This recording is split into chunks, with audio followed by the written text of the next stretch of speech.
It's over 9,000!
Welcome, Super Elite Warriors, to Final Forum, a podcast for the discussion of all things Dragon Ball. I am your host, Jelly, an elite recruiting member of the Frieza Force on a mission to find the best warriors from across the galaxy to join the greatest army of all time. And I am joined, as always, by my new recruit co-host. This is the Bikini, and join us as we uncover the cultural inspirations and hidden history behind Akira Toriyama's seminal franchise. You're adding that in now? Well, I mean, it's a special occasion. We have guests. I figured, probably should put in a little more effort. I like that, though. Let's keep that moving forward. See, I knew. So as Bikini just mentioned, we have some guests joining us today. As listeners of our show know, we have just recently hit the end of the Dragon Ball portion of Dragon Ball. Before we get into Z, which, spoiler alert for our audience, it's going to be a while after this. But we have some really fun and exciting episodes planned between now and then. We're going to do a Masako Nozawa retrospective. We've got a couple interviews actually set up and some other fun things. But before we get into Z and before we get into the rest of the show and moving forward, what we wanted to do is a look back on these original 153 episodes or 194 chapters of the manga, if that's your preferred way of consuming this, and just sort of go through our favorite parts, our highs, our lows, our favorite bits of trivia we've learned along the way, the funniest moments. And to do that, the Bikini and I have reached out to some friends. So we've reached out to some other Dragon Ball content creators and some other Dragon Ball podcasts, and joining us is one member of the trio that runs We Got a Podcast, which is a show that I've been listening to not since they've started, but since I've started listening to Dragon Ball podcasts, which is probably about 3-4 years. It is Randy. Hey there. Nice to be here. We're very excited to have Randy here. We think he'll add a lot to this discussion. I really like We Got a Podcast. I like your general format. And I really like how I think you guys are very complimentary to us in that we get more, I think, into messages, history, culture, inspirations, and you guys get more, I think, into animators, individual episodes, what's happening now kind of stuff. You get also a little bit more into like the text. We do a little more subtext. You guys do a little more text. Yeah, I would agree. I think, we kind of narrow in on the small details. And from my listen to your show, it's kind of like the big picture and like, taking a step back and really thinking about how does all of this congeal together. Right. Which is a whole lot of fun. So, yeah, very complimentary. Yes. So I wanted to bring together a meeting of the minds and the two shows that I listen to that kind of learn the most about Dragon Ball, aside from Kanzenshu, which isn't really a regular podcast anymore. And if I've got the two shows that try to learn the most about Dragon Ball, I wanted to reach out to the show that emphatically, enthusiastically, proudly tries to learn the least that they can. From Kame House Party, we have Vince and Aaron. Vince, hello. Hello. Yep. We're the dumb guys here. And Aaron, how are you? I'm good. Thanks for having me. I'm willfully ignorant. That's a good spin. I like that. They say I'm just joking, but they do say that they do no research. They are the internet's only Dragon Ball improv comedy podcast. I've been listening to you guys for a while too. I really like your Christmas episodes a lot. Yes. Those are some absolute favorites. But I do love just your rapport and your back and forth and your banter. It's great stuff. So what we're going to do, like I said, we're going to just go through each arc along the way, talk about our favorites and our least favorite moments and all that stuff, and do like ratings. Oh, on our show, by the way, we do ratings out of 7, which is a challenge. Okay. But there are 7 Dragon Balls, so we do things out of 7. But before we do that, I'm going to bite on a Kame House Party shtick. Take one of your gimmicks. I'm going to steal something from your show because I really like it. I'm going to bring everyone up to speed on what Dragon Ball is with the 1-minute roundup. Now, this is not UN sanctioned. This is not Olympic Committee approved. Don't worry, we'll submit for you. We'll make sure that it gets to the proper channels. But I have a 1-minute roundup for Dragon Ball, so I am going to put, unless someone else wants to put a minute on the clock for me. You want me to set up a timer? I could probably do that. This is a great honor, by the way. Truly.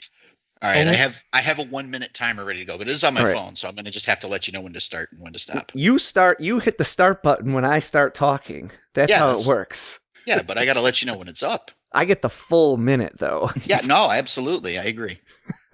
I'm absolutely not going to cut you off 10 seconds early or anything like that. As per our show, there is an important question we have to ask you before we can start. If we may. That's right, Aaron. Oh, yeah. If we may. Jelly, are you ready to round up? I am so ready. I'm not going to try and do your usual loosening or tightening. Okay. That's not our thing here. We're not the improv kings. That's right. I called you guys the kings.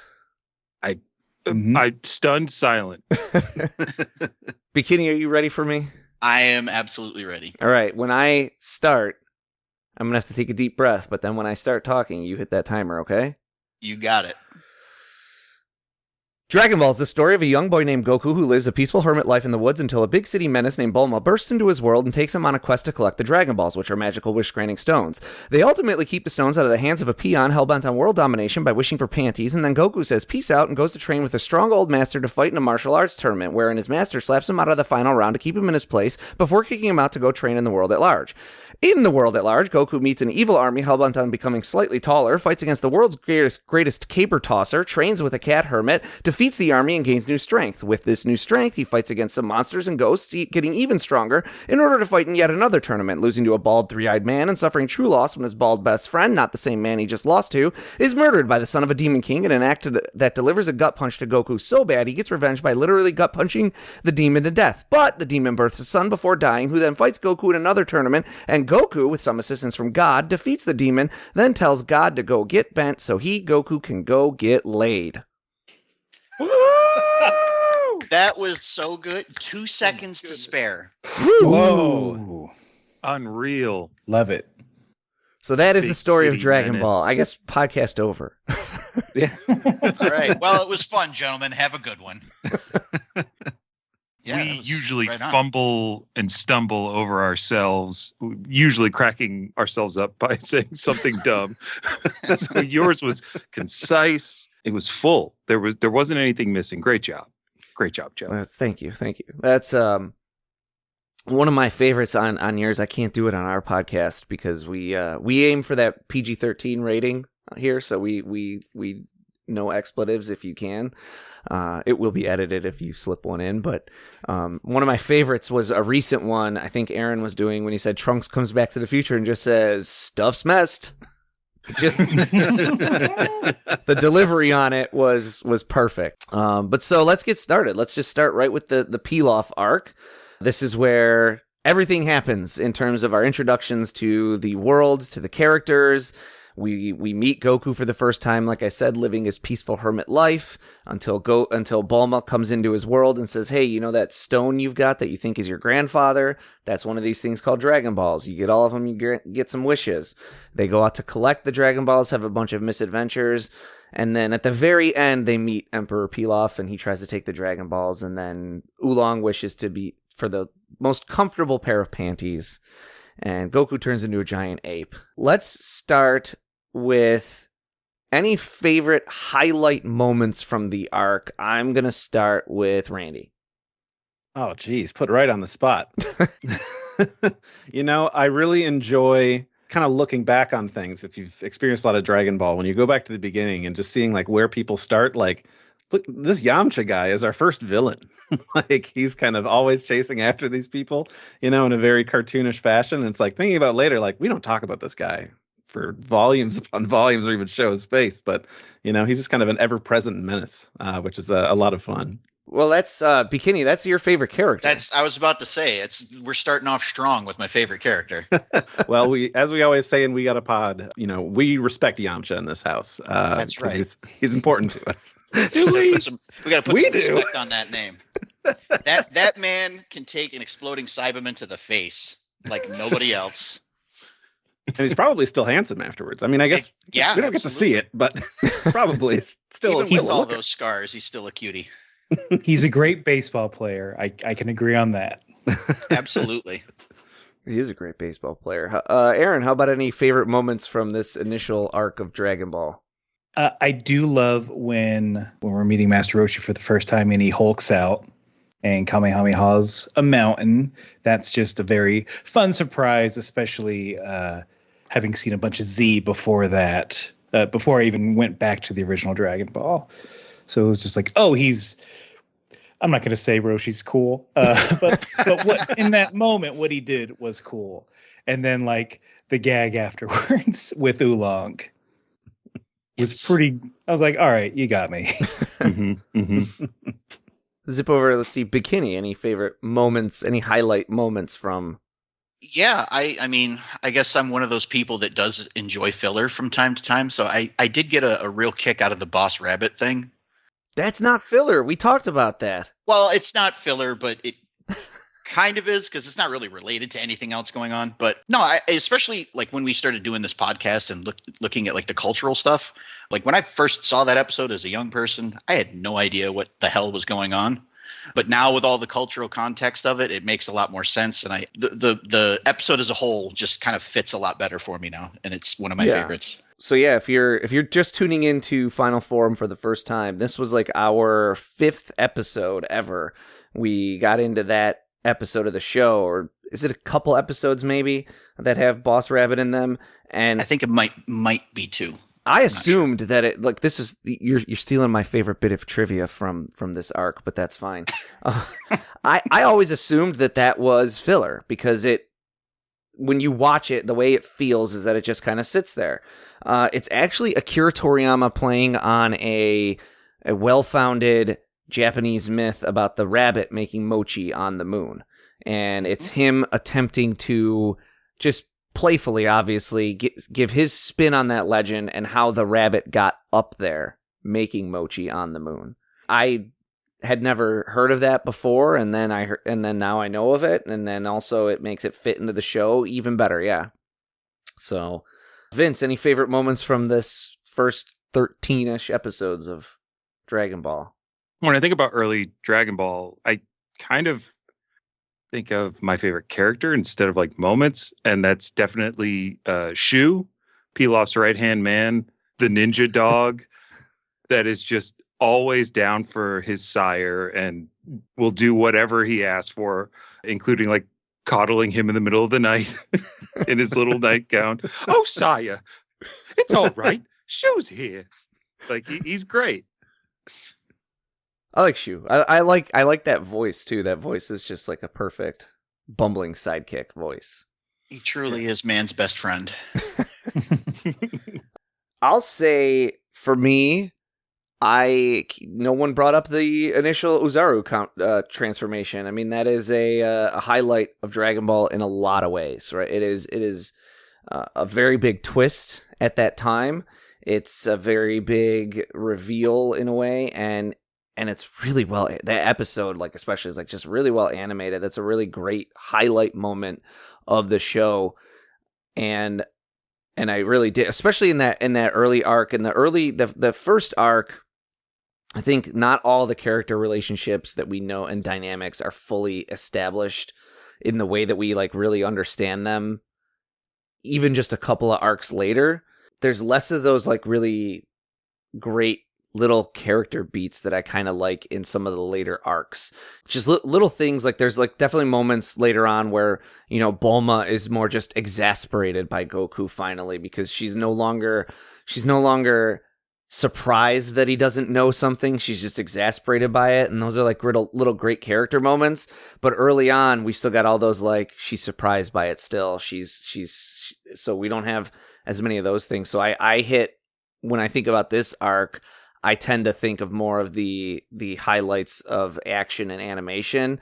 Although there is a great joke in the anime version of this, or not the anime, in the manga version of this arc, where Roshi comes in and he wants to give Goku like the phoenix, the magical fire breathing bird. I don't remember the exact joke, but he's like, I'm going to give you a fire breathing bird. And Bulma is like, what kind of sense does a turtle hermit man having a fire breathing bird make? And he's like, shut up, don't worry about it. Like, just roll with it. That was Toriyama speaking through Roshi right then and there. Don't Exactly. worry about it. I love when his personality drips across the page, and that's just one of those like little moments where it's very much like almost Toriyama just having that moment, that Austin Powers in The Spy Who Shagged Me moment of, hey, just don't worry about it. Like, it's not supposed to make sense. Any funniest moments? I'll just kind of open this up and see if anyone has any really other funny moments that they think of. In the Pilaf Castle, one of the traps is, I think, a large pinball machine.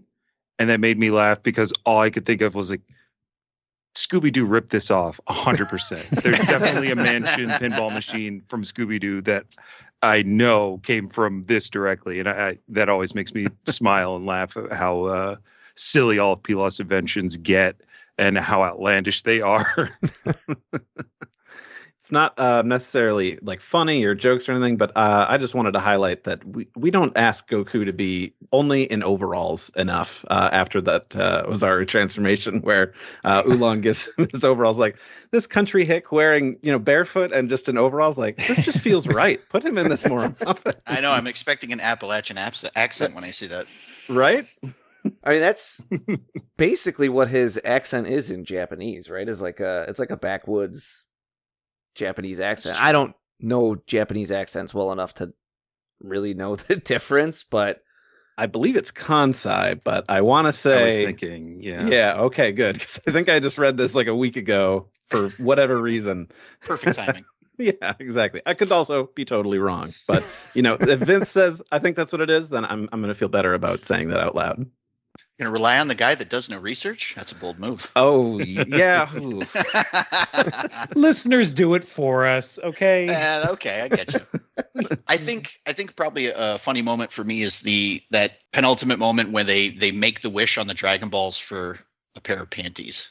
Because you got all this tension building up with Pilaf possibly getting his wish and being able to rule the world, and then it just gets undercut with an underwear joke. That also leads to one of the few moments where GT remembers to have any levity in it at all. Yes.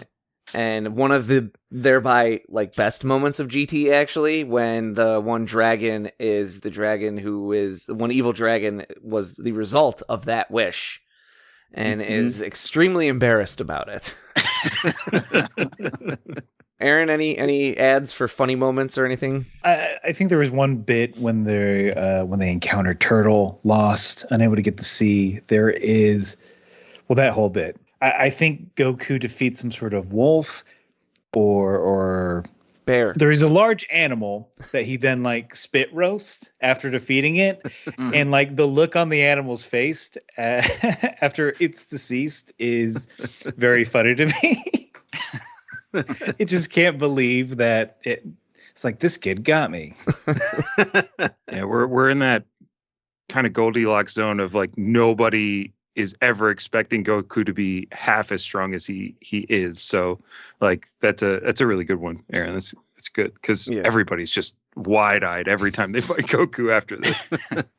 But that's also got a great little bit in it where Goku's like, I'm hungry, and this guy was trying to eat you, and he's talking to the turtle. He's like, should I eat you? Are you delicious? And the turtle's like, no, I taste really bad. Bad fathers taste bad. Anyone got any favorite bits of trivia aside from Bikini stealing mine? I'll say my other one that I really liked, and this goes off of Vince's like favorite little bit with the pinball, is actually if you look the way that Pilaf is designed, he looks almost exactly like Tommy from the Pinball Wizard sequence in the rock opera Tommy. That is how he's designed to look. And it's a funny, like, just jokey thing from Toriyama. But this is one of the cases where the anime staff picks up on that because that sequence is filler. But the anime staff picks up on how he looks and the way he's designed. And they say, you know what? Since he looks like that, we're going to add in this pinball thing as a homage to the design. I'm gonna take the easy way out and just go with my Boss Rabbit answer for Scratching my brain trying to figure out something. You guys are like the trivia guys on your show. You do trivia at the end of every episode. Yes, but we have somebody else provide that. I get to ask the questions and I have the answers, so I sound smart. You fell for the deception. That's on you, not me. We need to start doing that. We could have someone else write all of our episodes. Yeah. I have no idea what that would be like. Okay, so we'll throw it out here. I'll pick on people individually, and I'm going to throw out the challenge because it's difficult to rank things out of 7. It really is. So out of 7 Dragon Balls, I'll start with Bikini to give everyone else a chance to think of where they would think 7 Dragon Balls on the Pilaf arc. Bikini, let's start with you. I'm going to say 5 out of 7. It's a solid introduction to the series. It sets your expectations for what they're going to be doing going forward for the most part. Just in general, it's a lot of fun. Vince. I think I'll give it a 5 as well, just because of some of my favorite characters in Dragon Ball show up here. Like the fact that Pilaf and his gang have withstood the test of time and edits and many more edits and a lot more time. And this is where they got their start from the jump. Is pretty cool. So 5. Aaron? Yeah, I think it's gonna be a 5 all around kind of thing. I think a lot of that is how digestible this is. I don't think we get back to this sort of pace of one episode's really gonna give you like a whole nice story, like this saga does. It's pretty rare. One of our panels that I presented this summer, and it hasn't been posted yet on our feed because I might trot it out once or twice more before putting it into the feed and making it an episode. I did a breakdown of pacing under the auspices of doing an episode or a panel all about filler and whether filler was necessary. It is extremely rare for this show to get back to that kind of pace. It does it pretty well throughout the next arc. And then the next time it gets back to that kind of pace is the first 8 episodes of Z. Actually, no, it's the first 6. I'm sorry. It's the first 6 episodes of Z. All the stuff with Raditz is actually really well paced to the point where almost every episode is like 2 chapters of the manga. And then once Piccolo absconds with Gohan, then the pacing on Z goes into the toilet and stays there. But yeah, this is one of the more fast-paced parts of Dragon Ball. Randy, out of 7 Dragon Balls. You're asking me to rank something, and I know that you've listened to my show. You're asking one of the guys who put Android 20 in a villain tier list at S. Okay, so above some people like Cell. So I just remember to keep that in mind. And I'm going to say out of 7, 3 stars. I feel I agree. There's a whole lot of really good stuff in there. It's got a really great pacing. We've got comedy. We've got action. I just think compared to later on, we've got a lot more characters that we can bounce things off of. We're kind of traveling to more places and just some more exciting twists and turns.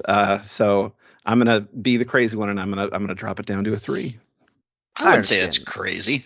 Okay. No, I can at least see where you're coming from. Mm-hmm. Yeah. Especially if you're saying like within the context of the rest of Dragon Ball. Right. But there's no Vegeta, so I mean these are all going to be pretty low. Oh, we got another one of those now. Okay. I'll stick with that 5 also. I really like this arc. I'm a big Pilaf stan. I'm a big Pilaf guy. One thing that I didn't mention, none of us mentioned actually, that I'll kind of bring in now is I really think that opening chapter and that opening episode are absolutely fantastic.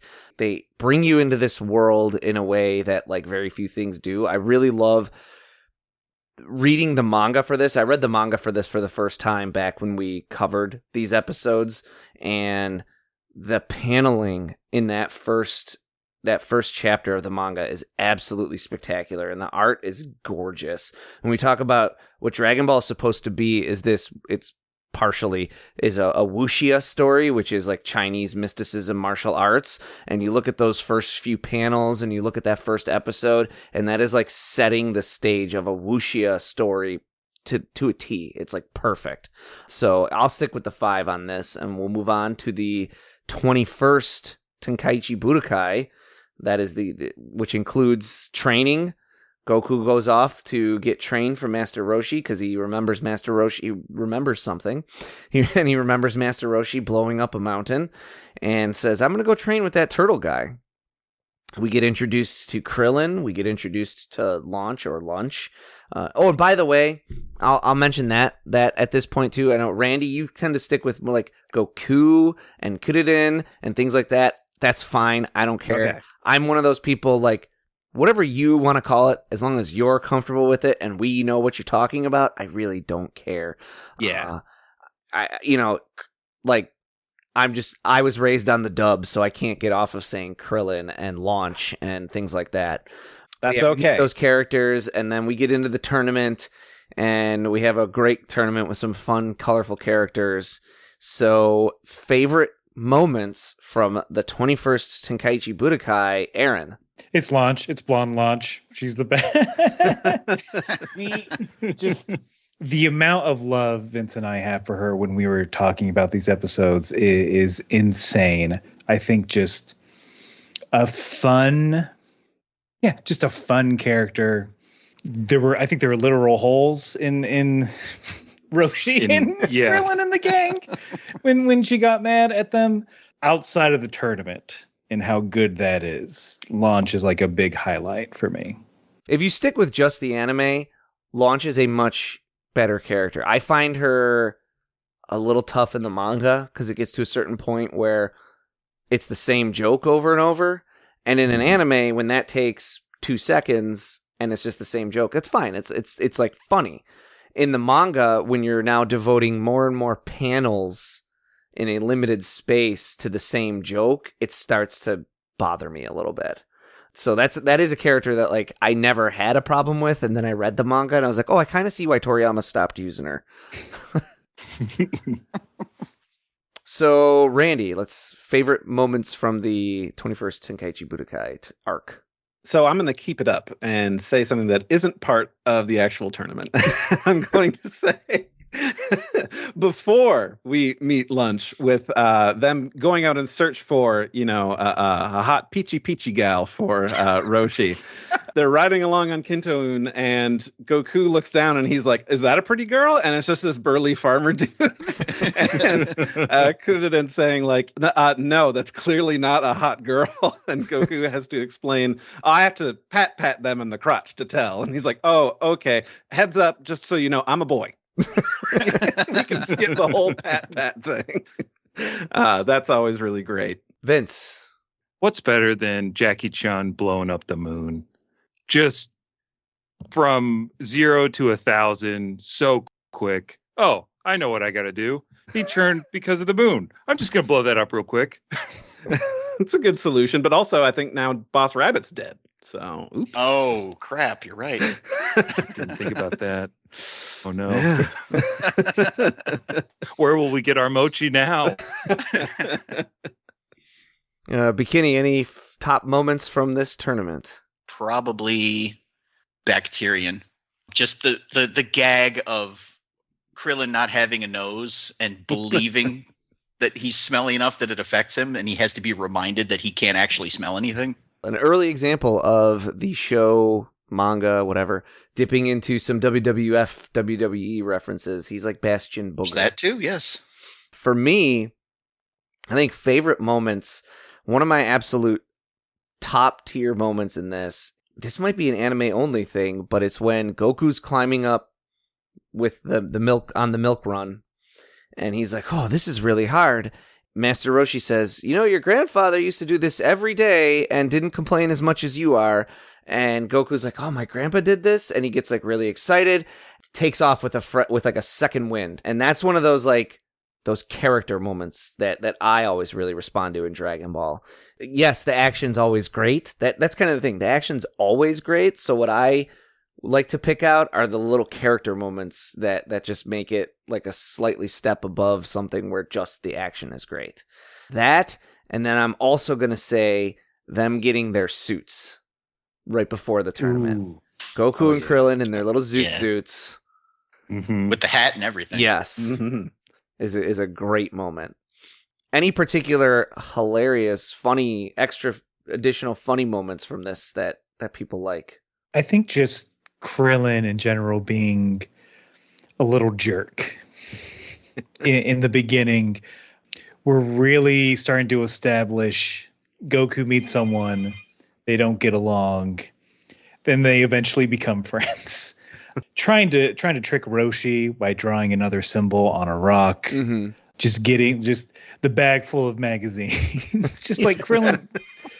He's just like, yeah, you're a stinker, but you grow on us. The bag full of magazines being the reason he gets he gets allowed to train. I also kind of really like that moment too, because it sets Krillin up as the character that tries to use his brain more than his muscles in a fight, which I think is a nice little character detail that gets carried forward from that as well. He's resourceful.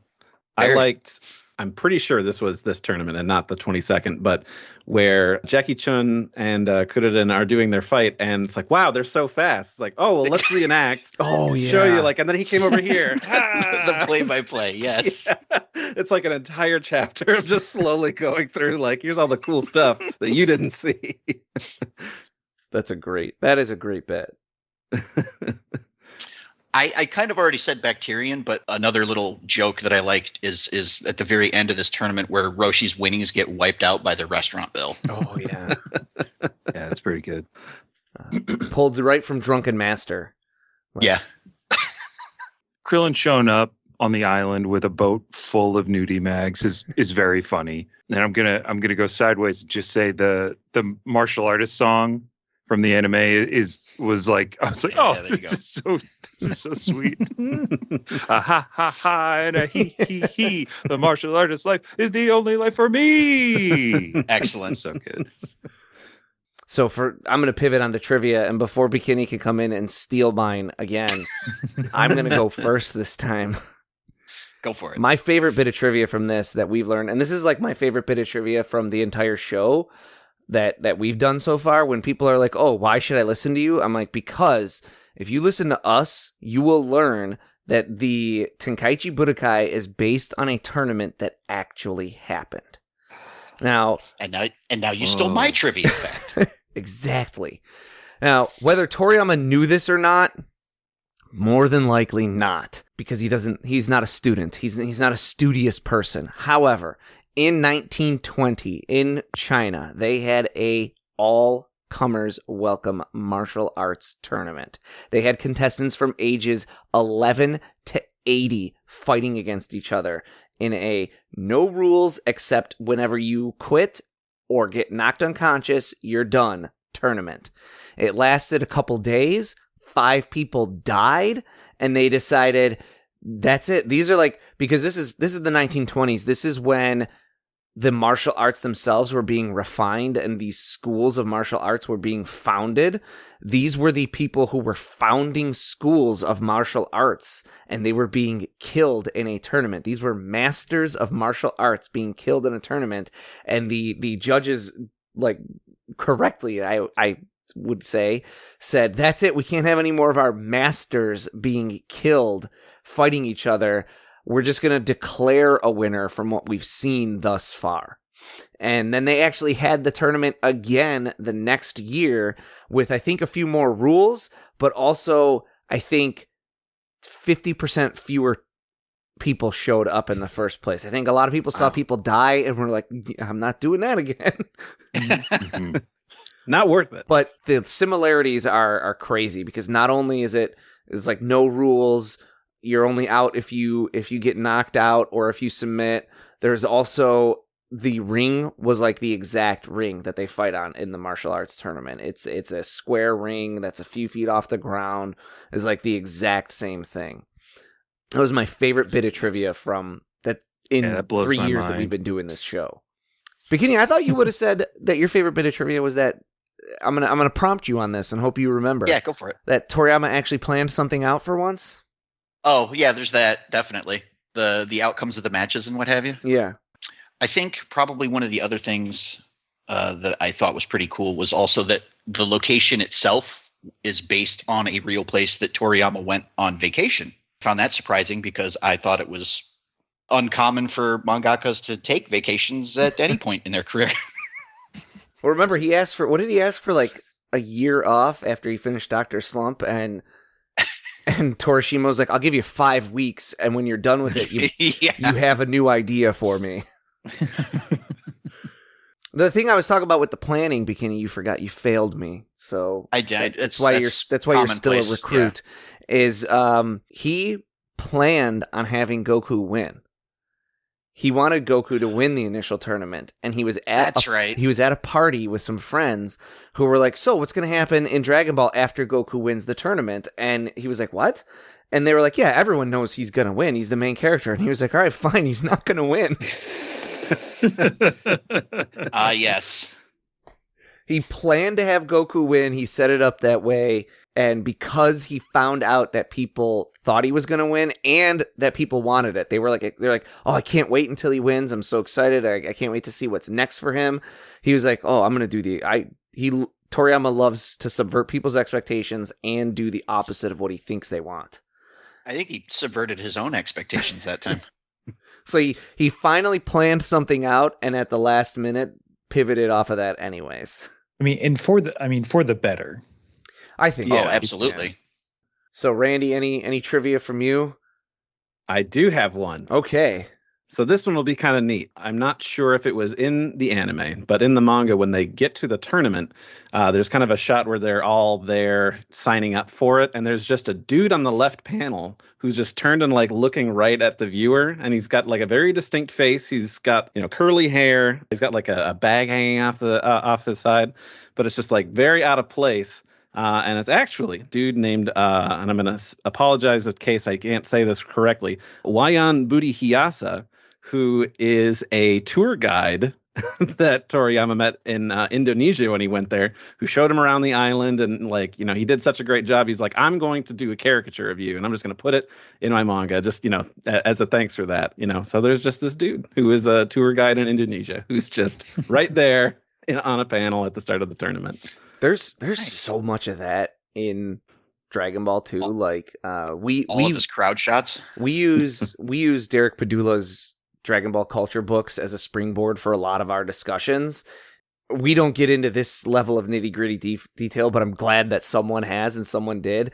He talks about if you look through the crowds of things that Toriyama draws at these tournaments or just in general, he's always got just some random thing in the background that was probably either popular in Japan or popular when Toriyama was growing up, or a lot of the names that are on hats are like the names of the pens that he liked to use, the names of the coloring inks that he liked to like everything is like something that was like sitting basically on his desk that he was like, oh, I'll put that in the background. Oh, that'll be fun to put over there. Occasionally he does it too as like some foreshadowing. Chao Tzu is based off of the Chinese demon or monster. Why can't I remember the name of what it's called? Is it the hopping vampire? Yeah. Yeah, I can't recall the actual name either. But he has a couple of them appear in a panel of a couple chapters before Chao Tzu is actually introduced. He has them appear as characters running through the background of one of the tournaments. So out of 7 Dragon Balls, we'll start with Randy this time and say, out of 7, where do you rank the 21st Tenkaichi Budokai? This one, I'm going to say 5. A step up. We've got cool characters. Lunch was missing from the first arc, and that's why that was a big knockdown. It's a tournament. It's always fun. You get to have the fun who's going to win, and Toriyama being creative or just spiteful of somebody assuming that who's going to win. I was just like, I'm just going to change it, break the expectations. It makes it a lot of fun. Aaron. This is a step up, so I'm going to have to go with a 6 out of 7. Krillin and Launch. Krillin is one of my favorite characters. A good tournament arc. Yamcha losing real quick. That's always good. No, I think, just a big step up. Yamcha losing quick. Oh, yeah. I mean, he always loses in the And again, this is just another character detail that gets brought, with the character throughout the story, and I really appreciate it. Someone's got to lose first. That's so why right. Not, you gotta have a jobber, right? Bikini out of 7. I'm gonna stick with 5 out of 7 for this one. It's still really solid. He changes up the formula a little bit here with the tournament itself. It works. The bait and switch at the end where everyone thinks Goku's going to win, but he doesn't. Fantastic bit of little writing, even if it was spur of the moment and very just him being contrarian. Overall, really good. Vince? Okay. I'm going to give this 4 stars. Okay. Not my favorite tournament. Has some of my favorite moments, but not my favorite tournament arc in Dragon Ball. And so it gets a 4 because there's no shoe or peel off in it. That's fair. Valid. And I'm going to go with a 6. I think like Aaron mentioned, this is a step up for me. I actually, this is a hot take. This might be a hot take. I think a lot of people would probably say this is, I think even though a lot of people like all the tournaments, I think people might say this is their least favorite. This is not my least favorite of those first 3 tournaments. So I got one that I like slightly less than this one, actually.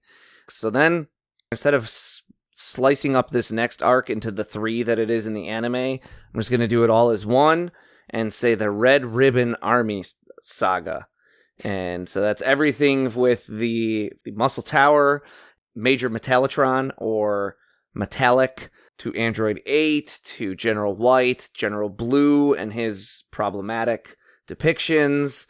Then you get into the Red Ribbon Army arc, Tao Pai Pai, gotta love Tao Pai Pai, Master Korin, and the finale, the face-off with General Black, I think it is. Also slightly problematic character. Just a little bit. Just slightly. Just a little. So, favorite moments from the Red Ribbon Army. We'll start with Randy this time. Okay, I've got one right off the top of my head. I don't know. Is right at the start, we're introduced to this army via Colonel Silver, who's going around to all these towns and he's bullying people and he's taking the Dragon Ball and he's a big tough dude. Everybody is terrified of him until he finally, comes across Goku, who's also looking for the Dragon Balls. And it's like, oh, we as the audience are like, you're in over your head. This guy is terrifying. He's going to knock you out. And Goku's just one hit and the guy's down. Like, oh, okay. In comparison to regular people, Silver, terrifying. To Goku, nothing. This is just a long joke. And it's great. Bikini, how about you? You got a favorite moment or a couple moments? I think you already know which one I'm going to pick, so I hope I'm not. Yeah. I hope I'm not sniping this one from you again. Yeah. But Yeah. Tao Pai Pai riding the column that he himself threw is just peak Dragon Ball to me. It is the best of the best. Yeah, you did it again. But no, I mean it's unsurprising to hear you say that. We still talk about that moment on our show. I think our mini-sode that is coming out that I did, the villain list, I brought it up there too because it's just it's too good. I'm You can't probably not going to talk bring it about up on mine. so yeah, Vince, anything for this? That underwater base sure is cool. Those robot designs with the alien-like skulls and actually being a challenge for Goku and Krillin was like a nice little surprise that I really, really liked. I love an underwater base. I'm a sucker for submarines. Aaron. I'm going to say Muscle Tower is probably the highlight for this for me. It hits the same way that a tournament does, where it's like, all right, we know we have to keep going up a level. It's a mystery what's coming up. And Goku in winter gear is very adorable and fun. Yeah, Goku in different outfits, people. This is what the people want. That's what I'm getting from this discussion. And more lunch. I'll say I will say that I really like the episode where Goku goes to West City and goes to Capsule Corp and meets Bulma's family and her parents with their potentially open marriage. Are you talking about me, dear? That's a really good fish out of water episode. You know, it's a really good example of Toriyama doing what he likes to do, which is opposites, right? He, in the first arc, brings Bulma kind of into Goku's world, and she's constantly shocked by all of these strong people and this fighting and all of this, and she is a fish out of water there. Then he brings Goku into West City, and he's a complete fish out of water. And you just get some great moments with that too, like when he's wins all the money and he's like trying to ask for directions then, and then someone gives him directions and he just hands the money over to them thinking like that's how it works. When he gets into the cab with no money then and tries to just take a cab somewhere, asking for Bulma and being like, Bulma who? Bulma, the one that lives here, obviously. Great stuff. And yes, Dr. Brief and his wife with their very interesting marriage. Just great stuff. Any particularly, I'll kind of just throw this one out to the floor, any particularly super well animated moments and episodes that you really like? Goku versus Tao Pai Pai after he's come down from, his training, having the water, like that whole thing of taking him out and kicking that grenade back up to him to finish him off. Oh, it's gorgeous. I agree with that. I really like, I think because we are with the Red Ribbon Army for so very long, when Goku is finally like storming the main base and just utter devastation on Goku's part. That's like very fun and very satisfying to see. It's some of the most lighthearted manslaughter you're ever likely to see. Whenever anybody brings up like, oh, Goku's good, he always spares his enemies. I'm like, he took out a lot of people that day. It's all right. They're Nazis. Nobody cares. That's true.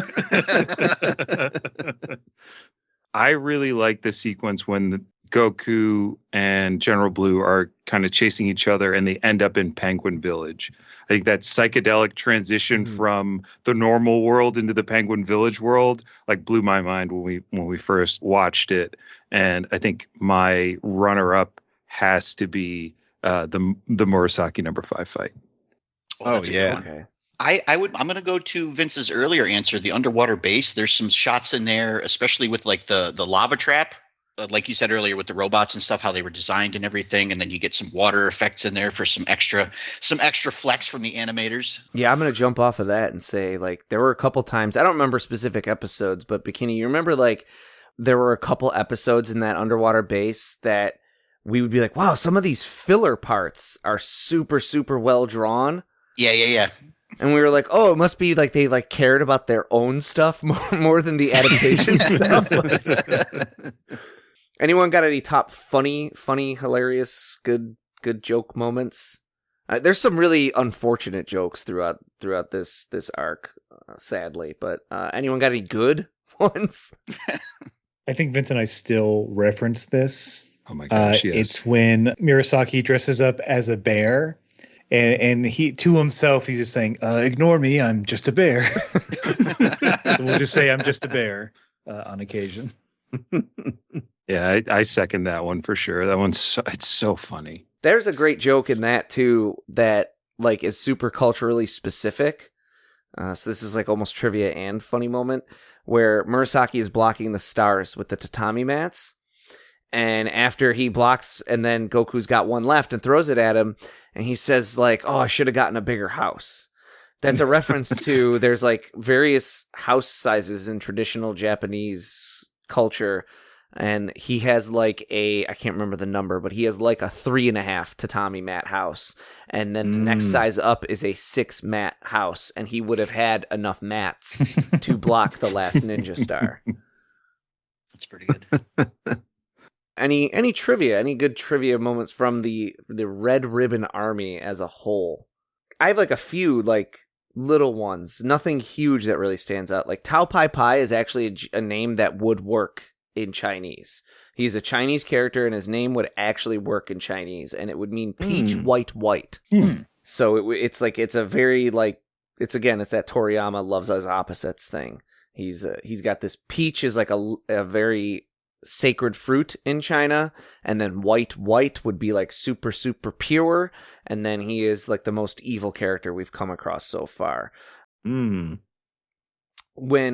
doing Bora and Upa, Toriyama actually visited a Native American history museum in Japan. We kind of talked about that. Even if there's some kind of issues with the depiction of indigenous peoples in Dragon Ball, it's actually, I could imagine that in the 80s, a museum in Japan attempting to cover Native American indigenous peoples, probably not going to be the best place to go to get your facts. And then, like, what else? Like, Indiana Jones was popular when the General Blue stuff was written. That's why that, like, is all very Indiana Jones-ish. But I'm trying to think of any big trivia that we learned in this. One of the coolest ones was when we covered there's like one little quick filler moment where Goku opens up the jars of water and he sees like the past, the present, and then a centipede comes flying out of one. We did a whole then look into centipedes in Chinese culture, and we like learned all about, and I don't super remember a lot of it anymore, but like there's like a whole festival in China that like is all about centipedes, and centipedes are actually, now I can't remember. Centipedes are historically the enemy of either the monkey or the dragon. Chiming in because I've been playing Black Myth Wukong, and there is a boss that is a centipede that is just mad at Wukong, or the facsimile of Wukong that you're playing as. So you hit it right. You nailed it. Wow. Nice.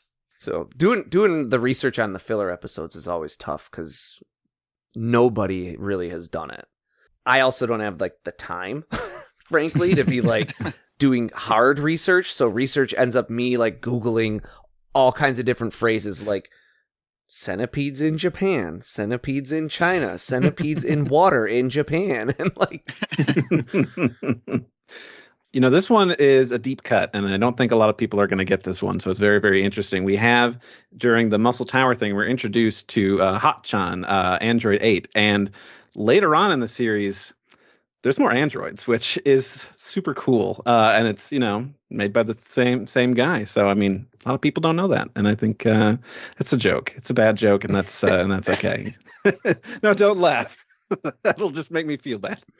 That's pity. Bikini, any trivia you remember from this? I mean, nothing like super deep or anything like that. Yeah. I just appreciate the references to like Alien, Terminator, like you said, Indiana Jones, just hitting all the high points of movies in the late 80s that are just awesome to watch no matter what. You know, mentioning the Android 8 thing made me remember when we we fell down the rabbit hole on Dr. Frappe? We fell down the rabbit hole on this guy a lot. So he looks just like Tolstoy. Like actually, and I think that's where yes. I think that's where the inspiration comes from, because the Red Ribbon Army is supposed to be like the Soviet and Chinese armies kind of combined. So it's like he's Tolstoy because he's also an exile from the Red Ribbon Army. I think that's the reference there. But I also then fell down a rabbit hole of looking into Soviet scientists and Soviet mad science, and I found, I don't remember exactly his name anymore, but one of the Soviet mad scientists was obsessed with interspecies hybridization, and through that, he actually developed a method of artificial insemination that has been used for like decades since, effectively on horses, but his goal was to make ape-human hybrids, and after failing multiple times to inseminate an ape with human, he attempted the other way around, and luckily for the women involved, all of the apes died before he was able to get a chance. But it was like Ilya Ivanov Isklavov or something like that. It was a crazy thing a rabbit hole that I fell down. Out of 7 Dragon Balls, I'm gonna start this time with Vince. This one, I think I got to give. I mean, the Muscle Tower stuff is so much fun. And Aaron, we spent a lot of time on Muscle Tower, just luxuriating in the comedy and the references. So this one's gonna get a 6 for me. 6 stars. Aaron, what do you got? I think it has to be like a 3 out of 7 because it's very long. And I do remember we there were some points where we were like, do we give up? Was this a fool's errand to cover this? Muscle Tower is great. Tao Pai Pai rules. Introduction of Corn, of course, but I think the length of it, I think, is really putting it down. Bikini, what do you got for us? I'm going to have to agree with Aaron here for the most part. 3 out of 7. I think I agree. I think Muscle Tower is great. Tao Pai Pai is the best. A lot of great introductions of some really good characters that stick around, but the pacing and the overall length really just kind of bog it down really hard. And, especially like the stuff around Blue really makes it hard for it to really hit home for me. Randy, what do you got? So I gave the first arc 3 out of 7. So I have to give this one a 2. For all of the same reasons, Aaron and I'm sorry, I see the regular name, but I don't want to give it away. My name is Bikini on the thing. Yes. And I knew that the whole time. This wasn't a mistake and a flub. Absolutely. You know, the length, the general Blue stuff, it recovers because of Tao Pai Pai and some of the good comedy bits there. Yeah, it takes a while, and I understand the fool's errand thing. I didn't sit and watch this all the way through until 2020, and I was like, oh man, this is getting kind of rough. I'm stuck inside. I can't go anywhere, and this is still tough. Yeah, I decided to torture myself further during that time, which says a lot about me, I suppose. But yeah, and it's weird because then you've got Dragon Ball Movie 3, which kind of puts a lot of this stuff in there, and that movie kicks butt. So like, the movie's gorgeously animated. Mm-hmm. So. Oh yeah, absolutely. Yeah, I'm also lower on this. I'm not. I think it's still slightly above bad, so I think it's like a 4 out of 7 for me. But it is mostly Muscle Tower is awesome. I really like if the Red Ribbon Army, if I were gonna make a series of Dragon Ball movies, I would make the Muscle Tower and have that just be the Red Ribbon Army, and I would do almost none of what comes after. Tao Pai Pai is awesome. I think you could work that into a Muscle Tower type of story also. Beyond that, the Red Ribbon Army really doesn't do too much for me. And yes, General Blue is a really unfortunate character. We talked about that character in detail, actually, especially the episode. It is a filler episode. It's not a moment that's in the show or in the manga, but when he's hitting on the little boy, that's extraordinarily unfortunate. And that threatens to like torpedo Dragon Ball, frankly, because like it is also in a really slow part of the show, but it recovers. Tao Pai Pai recovers things, and then yes, the assault on the Red Ribbon Army also is pretty good. So yeah, 4 out of 7, and we'll move on to the Fortune Teller Baba arc. Basically, the big thing with this arc, because this is almost like a coda to the Red Ribbon Army, but the big thing with this arc. And I'll see if I'm just going to kind of open it up after this and see if anyone has any real differences. But big moment, the big thing is Goku getting to meet his grandfather again. I don't know if anyone else has anything else that they really want to highlight from this arc. No, at the moment it's crazy sweet. Like it's hard to not get a little choked up when it's fully revealed and you see Goku's eyes just get big and well up and some tears form. And yeah, it's great. I'm getting emotional already. So thanks. And it's a good moment too, because they do a callback to it in Super, I think it is. It's when Goku's waiting for Frieza to come? I think it's something like that. Yeah, and he's at Baba's and he like replays out the fight with his grandfather, kind of like going through the motions of what he did. Yeah. It's a really nice little tribute to where like the earlier part of the series. Mm-hmm. We could talk about how you defeat the Invisible Man, which I think. Yeah. I mean, problematic issues, obviously, of let's expose an underage girl to an old man. But you know what? We're playing with the trope of seeing something that is arousing for a Japanese character causing a nosebleed. So we go and we bring Kame-sen in to see that and then just cover this invisible dude in blood. Like, here we go. Now we can beat him. No problem. I like the whole setup to like. I like that it's like so calculated by Krillin too. He's like Bulma, you stand here, face that way. Master Roshi, you stand here, look up. Point your nose right at the ring. For me, as I grew up a big horror movie fan, and I grew up with the original Universal monsters, and so getting to see sort of Toriyama's take on, he already has done Frankenstein at this point, right? Mm-hmm. And then he does his take on the Invisible Man, his take on the Mummy, his take on Dracula, his take on Dracula. That's all. That's like stuff that I dig. I also like that you start with Dracula, you move on to you start with the Invisible Man. No, you start with Dracula. Mm-hmm. You move on to the Invisible Man. You move on to the Mummy. You move on to the devil himself. And so, like, what would the next thing be? You've done all these, like, monsters and things. It's just some old man. Always a good time. Technically a ghost. That's true. Technically a ghost who says he'd rather be dead because there's some fine honeys in heaven. Man's got his priorities in order. I'm trying to think if there's anything else really super noteworthy about this. In terms of trivia, I really liked design of like Devilman is based on Devilman, the popular Japanese manga and anime. That was kind of a neat little bit of trivia with that. We learned a lot of cool stuff about Baba and all seeing old crones, and there was the episode, I think it was the episode of this arc where I couldn't remember the name of the movie that I watched.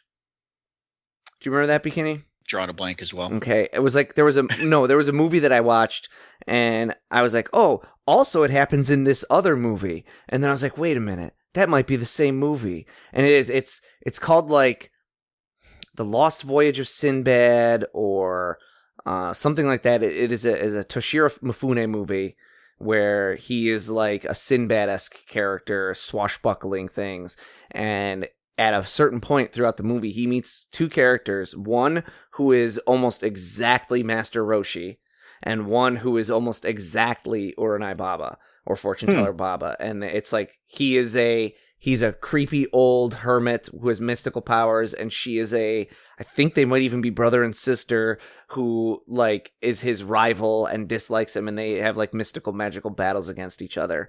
And it's one of those things where, because it's a Japanese movie, there's like multiple titles for it here.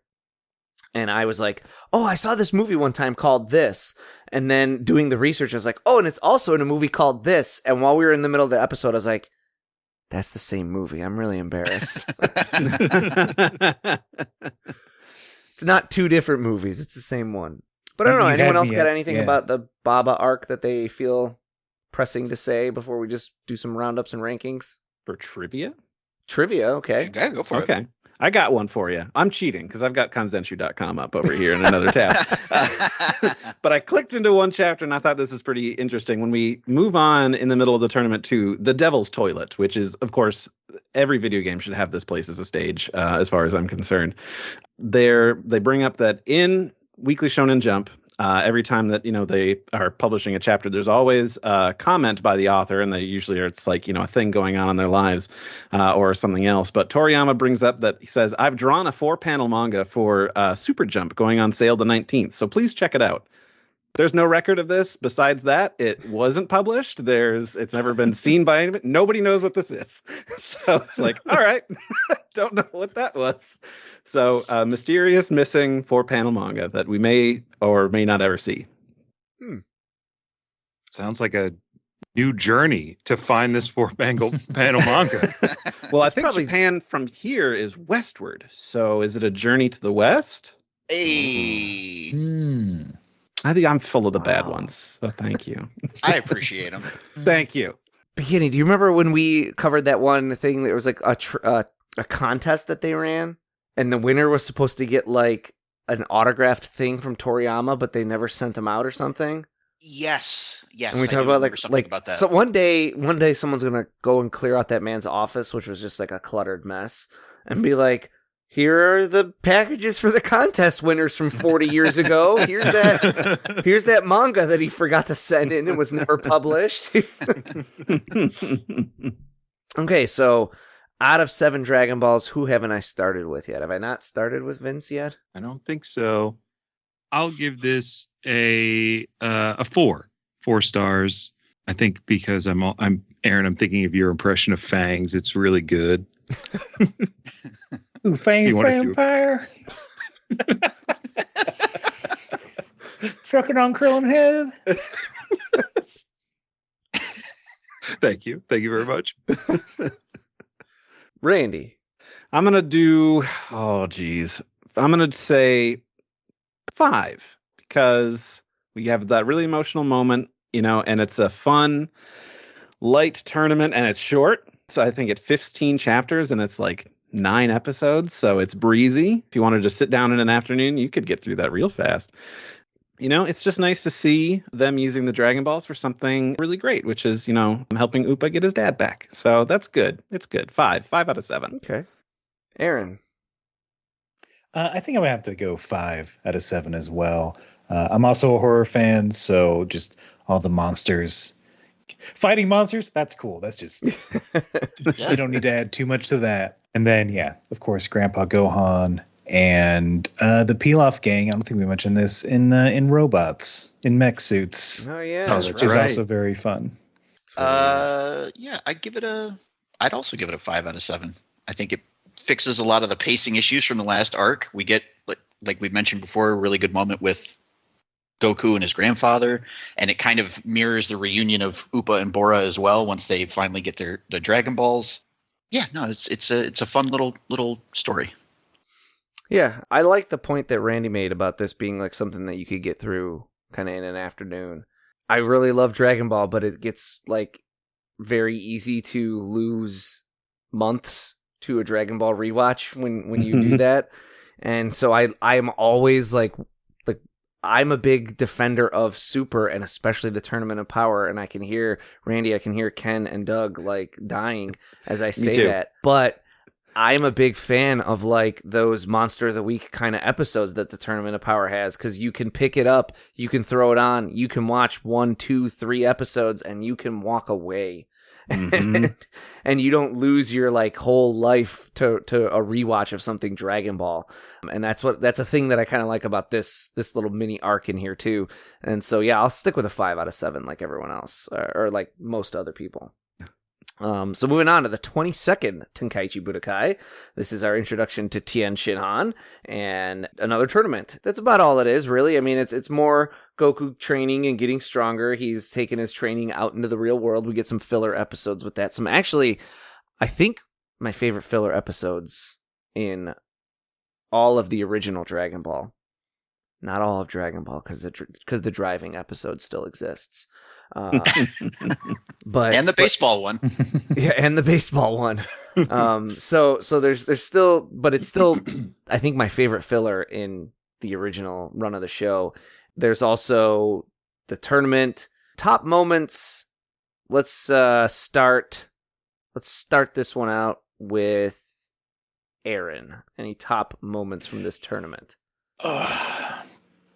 There's so many. I love the introduction of Chiaotzu in this, and I think Krillin Chiaotzu fight is very good. 2 little bald guys going at each other. The fact that Chiaotzu is like, oh yeah, there are also psychic powers now. I can control ballots. I can control your bowels. Yeah, I think that was a top fight for me. Okay. Yeah, I like that fight. Bikini, what you got for us? I'm going to cheat a little bit and go just before the tournament with the stories where Goku's first introduced to Tien and Chiaotzu. I can't remember the name of that. Yes, Inashikacho. Yes. I feel like they built up those characters a lot better in the anime than in the manga. I think in the manga you're introduced to them in the tournament, if I remember correctly. Yeah. So yeah, giving them a little bit more time to breathe and develop their characters a little bit for me was aces. I enjoyed it. Randy, what do you got for us? I'm gonna cheat and say 2. 1, despite saying I love Yamcha, I really like the moment where he gets his leg broke. Because I think that is a very intense moment. You know, it's kind of like a sharp turn in this series where we finally have like something serious happening to a character that isn't just like played off as a gag, getting shot full of holes. Like that's like, oh, that's funny. And next shot, like everybody's fine. So it's just kind of a wake up for everybody of like, oh no, this is serious business. 2 is just going to be Tenshinhan and Goku's fight. I'm watching it right now. Katsuyoshi Nakatsuru animated that one.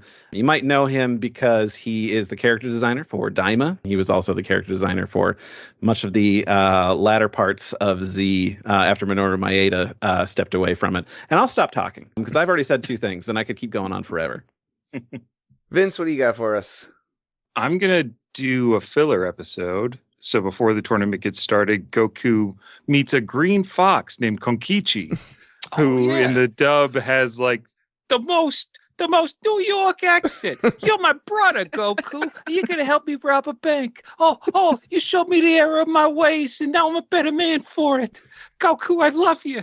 It's so silly. And that fox just has imprinted on me so much that I think, Aaron, when we had to do some kind of crazy roundup for all of Dragon Ball. Like, I think we did something like that for a stream or something. Mm-hmm. And I'm using that document and like in bold, I have Konkichi just like in it twice. No explanation, just the name. I think the premise of that episode we did was that, okay, we're going to improv essentially all of Dragon Ball that we've watched so far within an hour. But behind the scenes, we needed an outline to get us through it. Something. It would have been successful otherwise. I'm going to also do a filler moment. The episode Terror and Plague is just, it might be, if I had a gun to my head and someone said, what's like your favorite episode of the original Dragon Ball, I would say that episode, even though it's filler.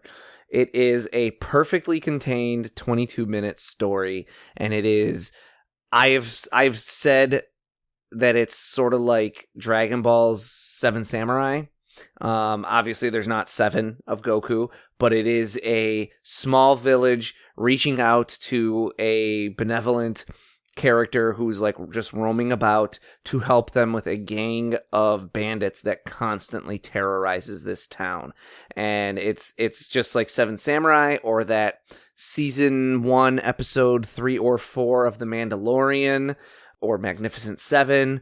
It's just a 22-minute like perfectly contained episode, and it's got all that in it. It's also got a lot of great references to Journey to the West in that episode. It's like it's a really, really good story, actually. That's the episode where they trap Goku in a gourd. Yeah, that's the one. Okay, yeah. Any particularly great humorous moments from this arc? Because this has got a lot of not that in it. Yeah. Again, going back to Chaozu, just dead-eyed stare, pointing at Krillin, saying "bald." Krillin trying to argue that, well, so are you, and revealing the weird long hair that Chaozu has. And that sound effect is so, it's like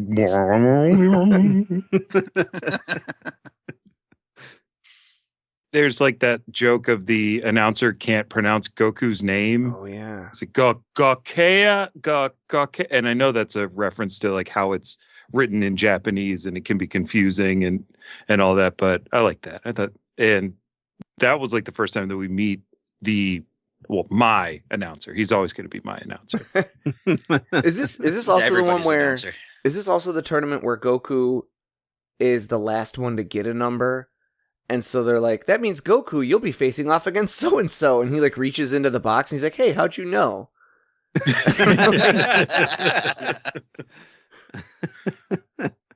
That's good.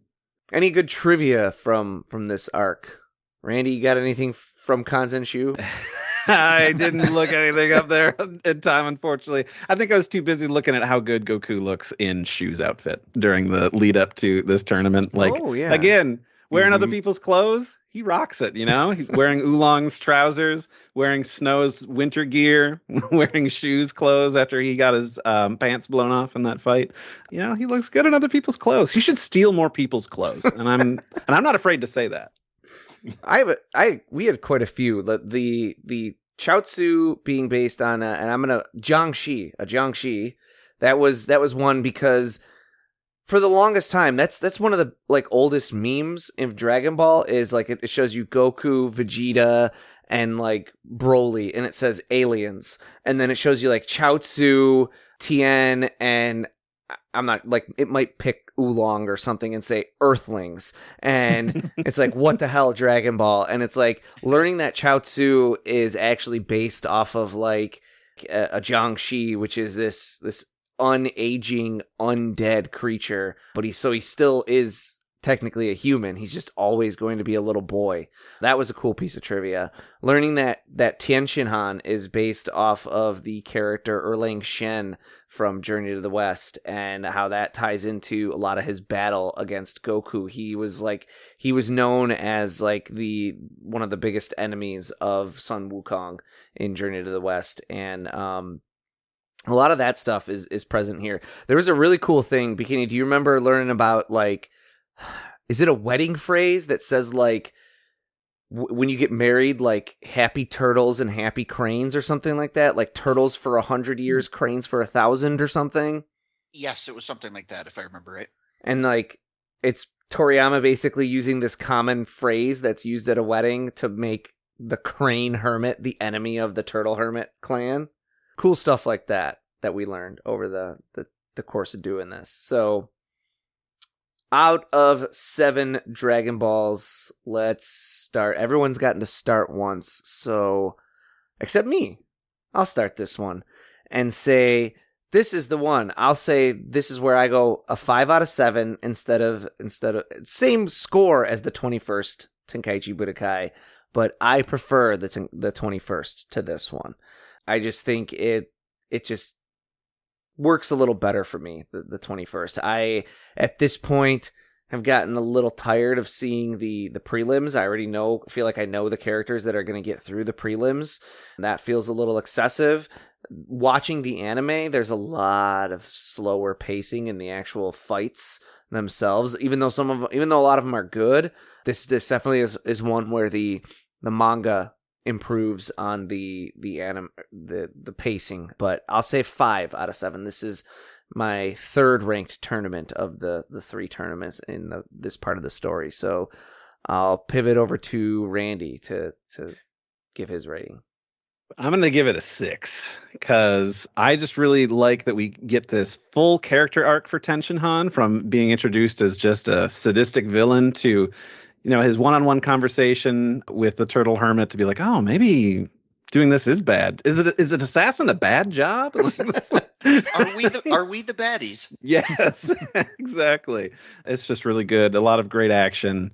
Having the end be Goku loses again, I think is just really great to always be like, there's always going to be somebody stronger out there. So you're not always going to be number one. And in fact, sometimes the van is number one. Exactly.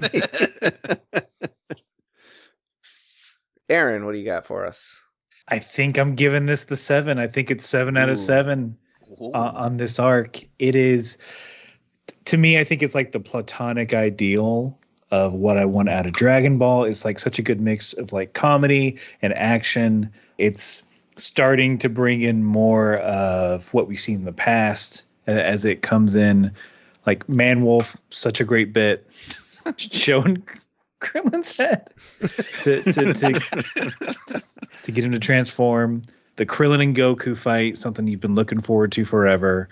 And then like the end of the Tien and Goku fight where they're like flying through the air and everyone has to travel to see what happens. And Goku, like you said, Goku's still not winning. It's still like, it's the perfect ending for that. And it's like, this is justified and we believe this. And this is like where we want to be with Goku. So yeah, 7 out of 7.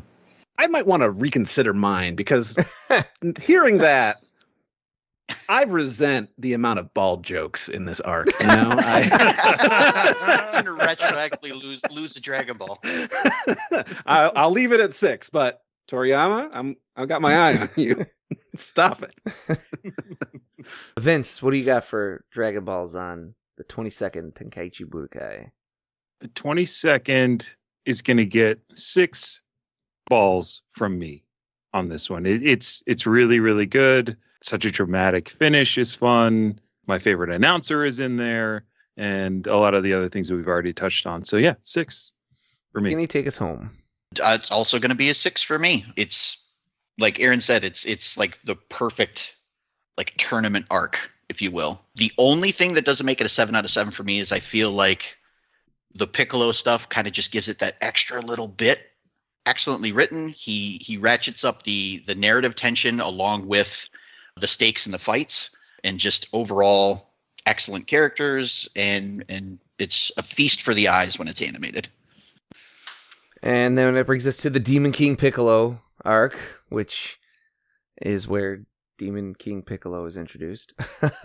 Spoilers. And he this is where, this is our first true real villain in Dragon Ball being introduced to the story. Someone who is unrepentantly evil and whose mission with his evilness is not to get taller or win a tournament or embarrass anyone. It is to become the ruler of the world so that he can reign over it for, what is it, like there's 30 districts or something, and he wants to destroy all of them, but only one a year. So he wants his reign of terror to last exactly 30 years. Or however many districts there are, whatever the number is. I don't remember, but yeah, he's like, I'm going to destroy one every year on Piccolo Day. That's right. We get Piccolo Day out of this arc. Piccolo Day, which happens on Goku Day. It happens on May 9th.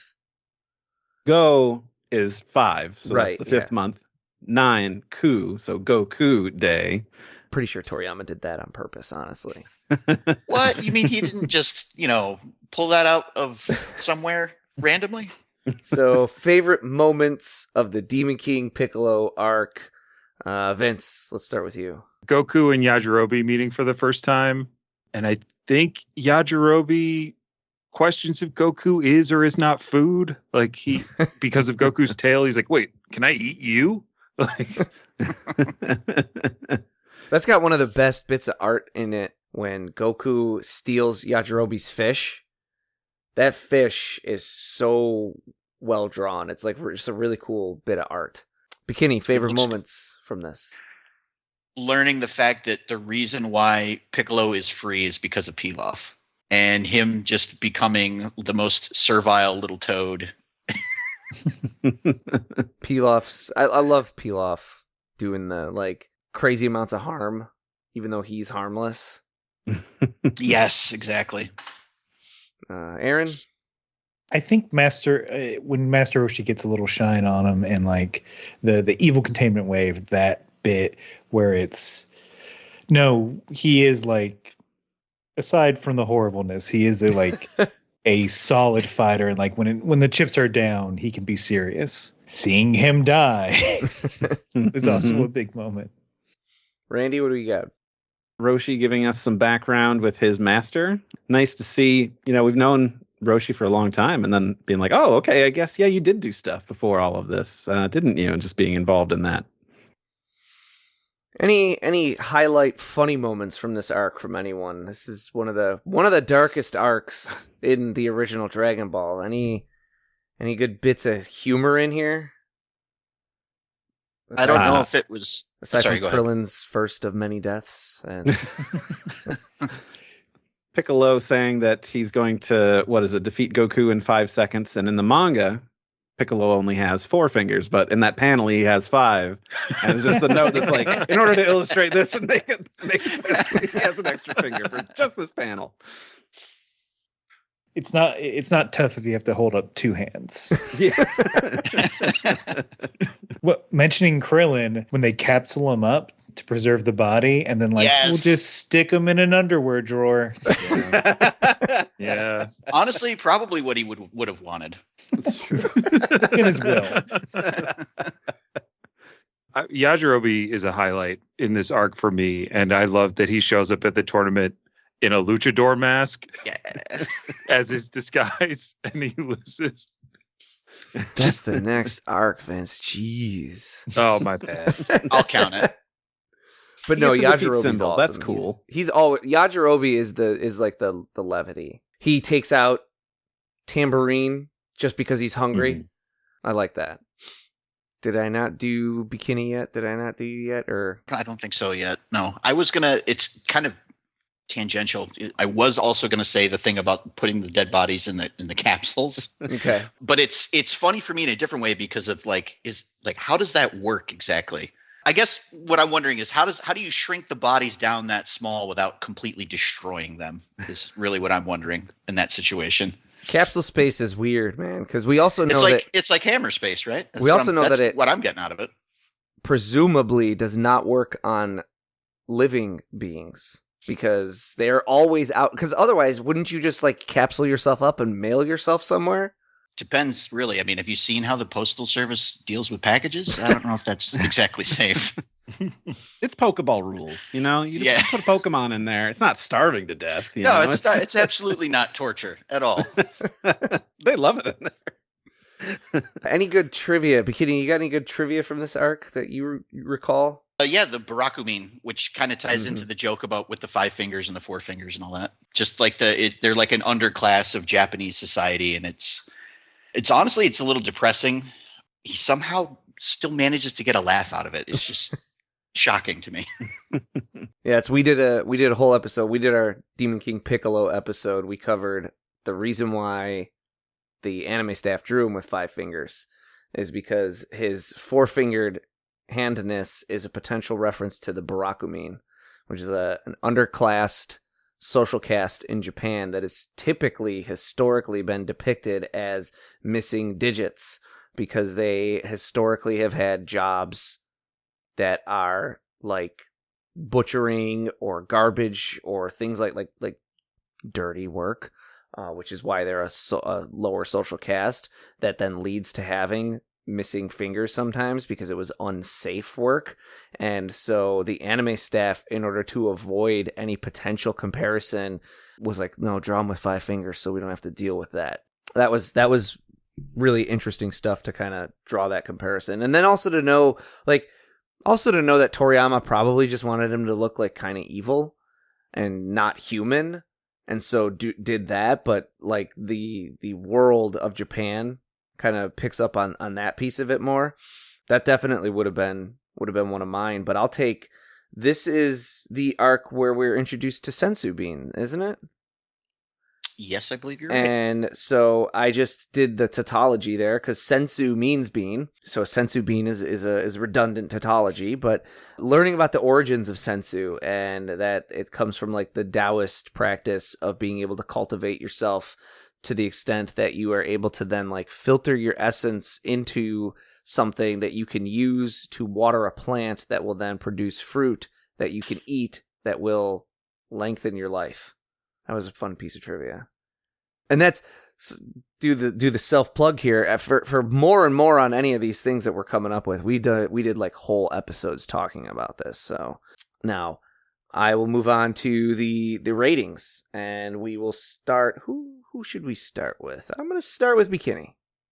All right, I'm going to give this one a 6 out of 7. I love Demon King Piccolo as a villain. I love that he's unrepentantly evil. I love that he is a genuine challenge for Goku, to the point where he's defeating him is a goal, as opposed to Goku wanting to just get stronger and fight a strong opponent. It's no, this guy's got to die. Mm-hmm. Randy. Let's say 5. Oh, I know. I'm coming in with the hot takes. Sorry. It's good. We're coming in off of a very emotional moment where Goku's best friend is just bit the dust, which is not great for him. And some really great action and stuff, but like there's not enough humor in it at this point to balance it out. I had said before that some arcs that are short I like because they're quick and they're breezy. This one is also short, but I feel like it should have been longer. I think that we could have built some stuff up a little bit more. So 5. I mean, 5's not bad. 5's in the upper it's part above of it. average. Yeah, it's above average. Mm-hmm. Aaron, what do we got? I think I'll go 6 out of 7 balls on this. For this, I do like the tone shift. I do like, okay, let's have something where it's very much the before the finale kind of feel of, oh, this is kind of as low as we're gonna get so far. And love Yajirobe, so him being introduced is a highlight. I think we meet Dog President for the first time, as we refer to him. Yes. And then like Goku just headbutting through Piccolo. I have a shirt with that image, but it's Bart Simpson instead of Goku. So yeah, 6 out of 7. Is it Bart through Piccolo or is it Bart through somebody else? It's Bart through Piccolo. Interesting. I like it. I've seen the meme where it's Randy Marsh. I think I've seen a version of it with Ralph Wiggum as well. Yes. Vince, out of 7 on Demon King Piccolo. The Demon King gets a 5 for everything that everybody said. The lot of the animation in that like last sequence is really impactful. That final attack and everything leading up to it. It's good. It's really good. I'm going with the 7. This is my ratchet up the stakes. I've been waiting for this in Dragon Ball type of thing. Demon King Piccolo hits a lot of my I like monsters type of thing. I understand that he gets to be a not Demon King Piccolo, but Piccolo gets to be a bigger monster, and I am all about the kaiju. But this is like my top tier Dragon Ball stuff. I absolutely love this. This has got that perfect, for me, that perfect mix of like kind of everything you're looking for in Dragon Ball. It is a little light on the humor, I will say that, but it does still have that humor. It's got its tongue in its cheek at times.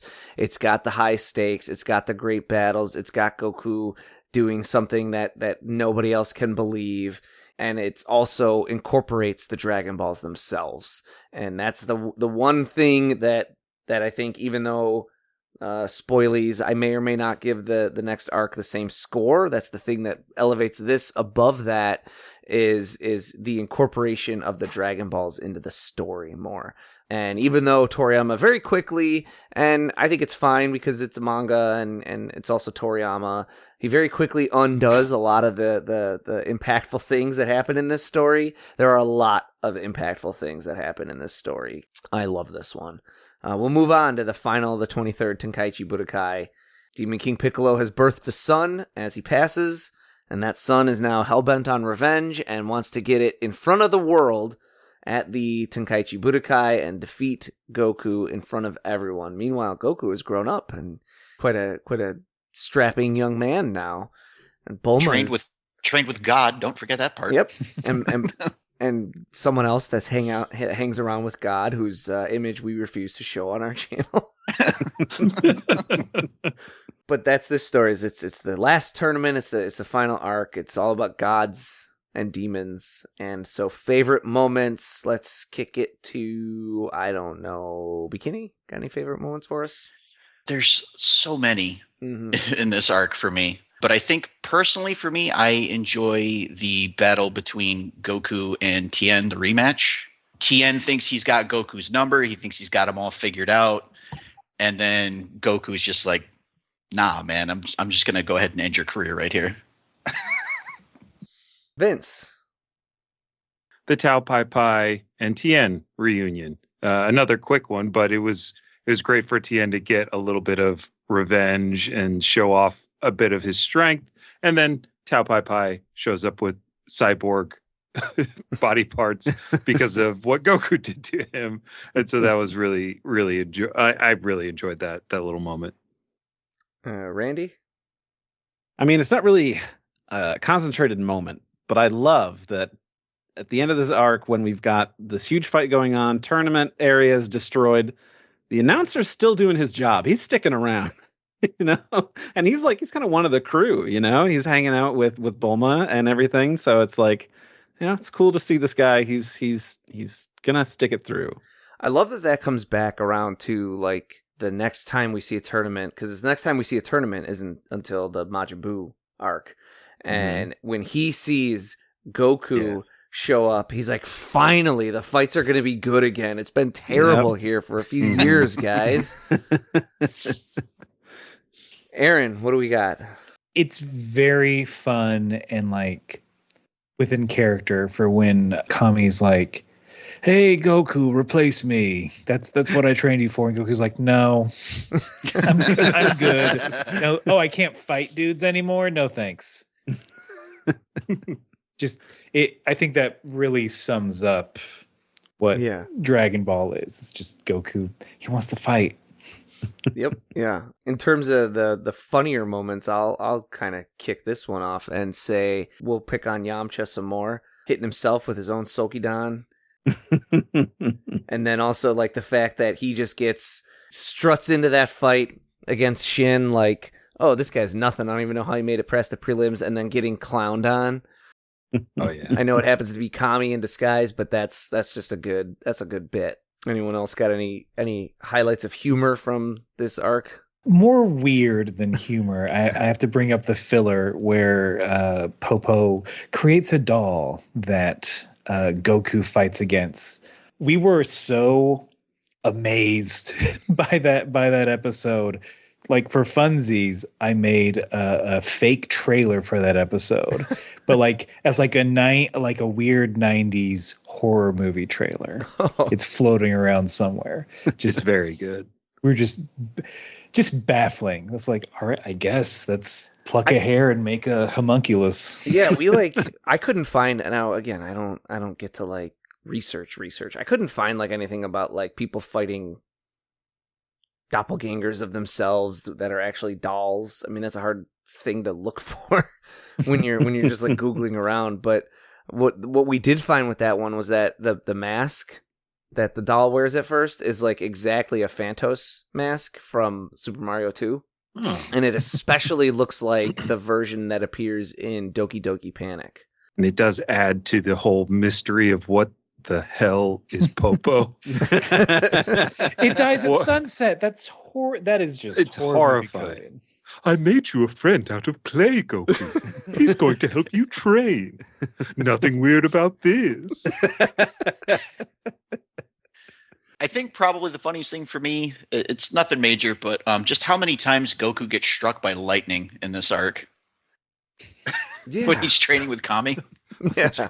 He gets hit like 3 or 4 times on the way up to Kami's tower, and then he actually gets sent off for special training to try and dodge the lightning on top of the mountain. And I think he gets hit like 2 or 3 more times there. In terms of trivia from this arc, I think we did a whole episode about Popo, and it's hard to say that's favorite trivia necessarily, but like it was really, really interesting looking into the history of like race relations in Japan, which is a historically 99+% ethnically Japanese country. Also, though, I'd say if I had to pick favorite, then when we did a dive on the filler at the end of this, I found a lot of really, really interesting stuff. Some of it maybe is completely unrelated, but like we looked into octagons in Japan and found a whole thing about like one of the most famous castles in Japan has an octagon on the top floor. And I was like, maybe that's why there's like such a obsession with octagons at the end of this, because there's like the octagon lake, the 8-fold furnace, all that stuff. And then Anin, that little character who takes care of that furnace, is based on Lao Tzu. We talked about like that's a thing where the anime staff is like, what does Toriyama like to do? He likes to do the opposite of what people expect. Okay, let's bring in Lao Tzu, but make him a woman. All right, we'll wrap that up. We'll wrap this up with ratings and do 2 ratings then, since we're wrapping it up. 1, give me your rating on this, and then 2, give me your rating on the original Dragon Ball. So Randy, I'll start with you. Oh boy, Put you right on the spot. He's got the hot takes, so might as well start there. Exactly. I don't think this was too hot. So for this arc, the 23rd tournament, 7 out of 7, incredible. I can't say anything bad about it. The matchups are just so perfect. We have everybody who's just kind of the correct choice for each person. We've got Tao Pai Pai showing back up. Okay, he was also trained by the same guy who trained Tenshinhan. We've got Goku versus... He's fighting Chi-Chi in this. Oh, it is That's Chi-Chi. right. That's Chi-Chi. Having that whole thing shake out. I mean, I'll stop talking because I could take people's stuff, so I don't want to do that. But it's just the perfect matchup, and just the way everything is kind of built on top of the entire rest of the series leading up to this point. It just kind of like feels like a really good finale.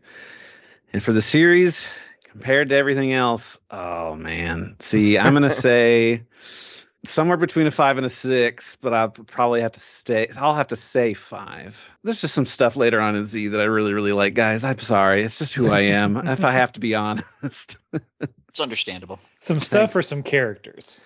So a lot of things. Well, I mean, yeah, we can't go too high. There's a certain short prince that we are still without. And I will never forgive these arcs for omitting him. Aaron, what do we got?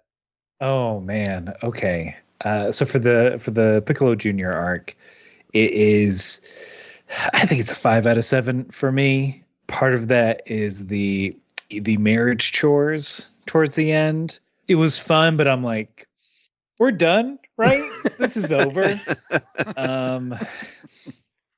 Again, still very good and wraps up in a great way, but just, I guess in this tournament, you know what's going to happen more than like the previous one. So I think that also loses some of its luster for me. Oh, Aaron cheated. Wait, I gotta go back to Aaron. You didn't give us your Dragon Ball. Ooh. It's no fun being a Nazi, is it, Aaron?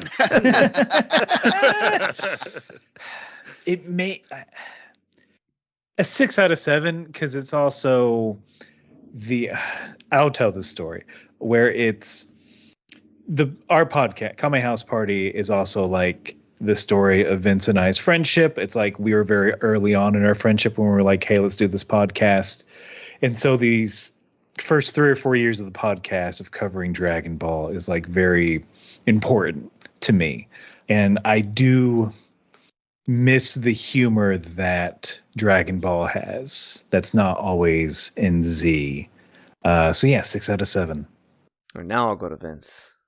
For this arc, 7. Solid 7. Even though we know how every fight has to go, the anticipation of Piccolo Jr. and Goku fighting at the end and that huge crescendo, I think overshadows, Aaron, what you said, like the marriage chores. Just that last sequence is just, it's so very, very, very, very cool. Like it's the one of those things that made me fall in love with Dragon Ball to begin with, and why like in my youth I would go back and watch Dragon Ball almost every summer just to like get through it and get to that point and be like, oh, this is so nice. And then for the entire run, I'll give it 6. Give it 6. There's some peaks in Z that Dragon Ball just can't hit. There's no Vegeta to hit him, so this is true. There's no Widow's Peak. this guy. Yeah, Widow's Peak, he meant. Yeah. But yeah, I really like Dragon Ball. I think a lot of people who are consuming Dragon Ball again right now, I hope Daima drives them to watch original Dragon Ball again or for the first time, just because I think people miss out on the entire story without this stuff. But so Bikini, your ratings. Let's yeah, hear so them. for this arc, it's a 7 out of 7. Almost point for point what Vince said. Like, yeah, we know who's going to win these fights, but like narratively it's so satisfying that it doesn't matter. The crescendo is so good that it absolutely carries the marriage chores portion. And I also really like this one because I feel like it's what sets the tone for the show going forward. Like Z kind of picks up with the more intense battles and with the higher stakes. And you can kind of see how this tournament sort of builds up to that. And then Z kind of picks up where that leaves off, just introducing new enemies that are like unrepentantly evil and just upping the stakes constantly. And it's excellent stuff. As far as where I place it kind of among everything else, I'm kind of with Randy on this one. It could be a 5 or it could be a 6, depending on the day, how I'm feeling. So I'll say a 5. And just because there are a few stumbling blocks, like with the red ribbon stuff, the pacing there. And I think it's more just like you can tell this is early Toriyama, and he's kind of playing with a lot of different things to see what works. But he eventually finds that formula, and it's what makes the show great going forward. And I'll say I'm also at a 7 out of 7 on this arc. I think it's excellent. And if you are like one of the people who really likes the fights in Dragon Ball, this, in terms of the original 153 episodes, has the best of them. Period. It's also got kaiju-sized Piccolo, which I'm all about the kaiju. It's a really fantastic arc. It's hard to say anything negative about it at all. Like I said, the only reason I put Demon King above it is because there's not really Dragon Balls in this Dragon Ball arc. As far as Dragon Ball, it is a 6 out of 7 for me. And that's probably a change from what I would have said before we went through this 3+ years ago. But I think I would have said at that time that this was actually my least favorite. No, because GT exists. But of the Dragon Ball that I actually watch, this would have been my least favorite. But no, I think now, like, I would probably go a little bit higher on it. I think it's a 6 out of 7. I think it's really, really good stuff. I think there's so much to dig into too with it, and like having learned all this stuff has just made me, I already liked all of it, but learning all this stuff about it too just made me an even bigger fan. So that does it for the original Dragon Ball. Just very briefly, I just say, because I don't want to keep you guys for too long, has anyone watched the first 2 episodes of Daima? I've only watched 1 myself. I've actually seen something that you haven't. That's amazing. But yeah, So I've just seen the first 2. Non-spoilery general thoughts. It's probably a little early to give any kind of like hard call on whether it's going to be good or not, but I am optimistic right now. It's been a lot of fun. I agree with that. I'm optimistic. I like what they're setting up. I like that it's going to be an adventure. Just feels like it's going to be a pure-ish adventure, and I'm wondering how they're going to dole it all out and what the new-ish anime generation or audience is going to think of it. And like a modernly animated Dragon Ball is, it's so good. Like It's really pretty. It's really, really, and it seems like that was the note. They were like, make it gorgeous. And they really did. They really did. Yeah, echoing the same thing. Cautiously optimistic because things have started out good before and then sometimes go a little awry. But, I think that they're setting up for a lot of really good stuff. And yeah, it's gorgeous. I'm digging the music. I'm digging all of the performances. So, we're on track for something that could be the best thing we've ever seen. But sometimes somebody puts a stick in the old spokes of the wheels and we crash to the side and we cry. So it's often Toei doing it to themselves. So. Yes. But they did really win by getting Zed to do the opening. I would have never thought that Zed would make a tech house banger for a Dragon Ball opening and closing. And it really hits. I find myself listening to it on my walks and stuff. I'm just like, this is good. I only watched the first episode so far. It's only less than 48 hours old, so give me some slack here. The second one, at least. I liked it, like you said, all the things that you guys said, cautiously optimistic, interesting, just way too early. Especially that first episode was what? 10 minutes of recap, 10 minutes of setting up the world, and then 5 minutes of actually progressing the story forward. So it really was just we're going to set everything up. I don't know. I had a little kind of frustrations with, but at the same time, I'm like, well, if your goal really is to actually get newer, younger viewers, then you kind of have to do that. So it's okay. I'll allow it. I'll allow you, Toriyama, to. He's got to have earned our trust by this point. Yeah. Right? So, Sparking Zero. I haven't played it. I don't know if I will for a very long time. I've said multiple times on our show, I don't have the time for modern gaming as a parent of two, frankly. Especially to make it worth shelling out $80+ on a game, especially when you get into all the DLC and everything. And now you start talking about hundreds of dollars on a game for something I know I'm only going to play for half an hour. My excuse is way less impressive. I'm a JRPG nerd, and Metaphor just dropped, so I've been playing that instead of Sparking Zero. You also bought a space house recently. Yes, there was that too. It's been out for a little under 2 weeks because of that whole early access thing. Checking out my Steam counter, I'm at 42.4 hours into this game. Nice. I'm pretty much playing it all the dang time, but I'm a long time Budokai Tenkaichi Sparking game boy. Played it a lot in college, all three of those. It's hitting exactly what I wanted, which was Budokai Tenkaichi 3, but more. I just might be a special case, but I think it's something really special. Yeah, you're not alone. The enthusiasm, just because I'm a huge gamer, so I follow all the E3 and all the presentations. And when the original trailer for Sparking Zero dropped, I was like, I can't believe they're really going to do this. And then for it to come out, because I did the early access thing. I'm that terrible millennial that will spend that much money on a game. Of all the early access games that I've ever played, it was kind of worth it for you, Jelly. Wait until you have the time, until all the DLC comes out and you can get it for, less than the original price. The thing that I have a problem with is there's no Dragon Ball in it. You got everybody in here, so why not just you have Desert Bandit Yamcha's skin. Why not just put it in there? You've got Goku Mini. What does that mean? Before this game came out, Dragon's Dogma 2 was my game of the year, and now Sparking Zero's here, and I'm like, I don't know. If Planet Coaster 2, if these water parks are hitting, it might be Sparking Zero, Planet Coaster 2, and Dragon's Dogma 2 for my top 3 games of the year. Solid choices. Mm-hmm.